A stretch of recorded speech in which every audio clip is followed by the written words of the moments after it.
আদালত চত্বরে উঠানামা করার সময় ঠিক এমনভাবেই কাঁধে ভর দিয়ে আহত অবস্থায় দেখা যেত বিএনপি নেতা সালাউদ্দিন কাদের চৌধুরীকে। ফ্যাসিস্ট হাসিনার সরাসরি নির্দেশেই তার উপর করা হতো এমন অমানবিক নির্যাতন। বরং ব্যক্তিগত আক্রোশের জেরে মিথ্যা অভিযোগ এনে বিএনপির এই সাহসী নেতাকে ফাঁসির কাষ্ঠে ঝুলিয়েছিলেন হাসিনা, যে কারণে সালাউদ্দিন কাদের চৌধুরীর এই মৃত্যুদণ্ড বাংলাদেশের বিচার ব্যবস্থার সবচেয়ে বড় কলঙ্ক হিসেবেই রয়ে গেছে। সাল 2010 সালাউদ্দিন কাদের চৌধুরীকে গ্রেফতার করা হয় রাজধানীর বনানী থেকে। এরপর থেকেই তার উপর চলে অমানসিক নির্যাতন। গ্রেফতারের পূর্ব মুহূর্ত এবং গ্রেফতারের পরসহ কারাবাসের বেশিরভাগ সময়ই তিনি হতে থাকেন ভয়াবহ নির্যাতনের শিকার। অভিযোগ আছে সালাউদ্দিন কাদের চৌধুরীকে বিবস্ত্র করে বর্বর কায়দায় নির্যাতন চালানো হয়েছিল।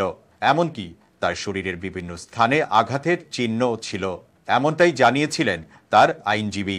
নির্যাতনে তার শারীরিক অবস্থা সংকটাপন্ন হয়ে উঠলে দ্রুত তাকে পিজি হাসপাতালে নিয়ে চিকিৎসা দেয়া হয়। আদালতে হাজির করার সময়ও তার নাক দিয়ে ঝরছিল রক্ত, যে ছবি এখনো ভাইরাল নেট দুনিয়ায়। আর এই নির্যাতনের মাঝেই কারাগার এবং আদালত পাড়ায় হাসিনা আঁকছিলেন সালাউদ্দিন কাদের চৌধুরীকে পৃথিবী থেকে সরিয়ে দেওয়ার পৈশাচিক নকশা।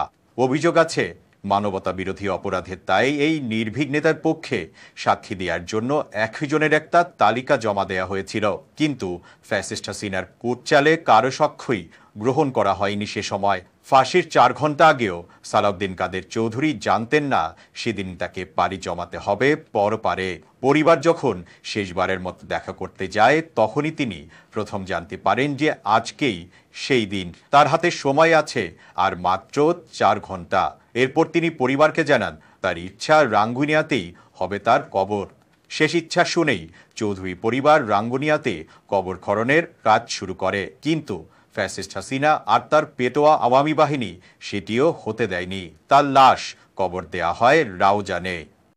শুধু সালাউদ্দিন কাদের চৌধুরীকে ফাঁসি দিয়ে ক্ষান্ত হননি ফ্যাসিস্ট হাসিনা।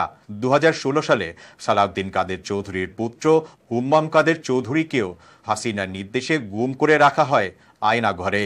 আওয়ামী লীগের দীর্ঘ 16 বছরের শাসনামলে নিজের পৈশাচিক চরিত্র ঢাকতে একের পর এক জীবন নেয়ার ঘৃণ্য খেলায় মেতে ওঠেন ইতিহাসের অন্যতম খলনায়িকা শেখ হাসিনা।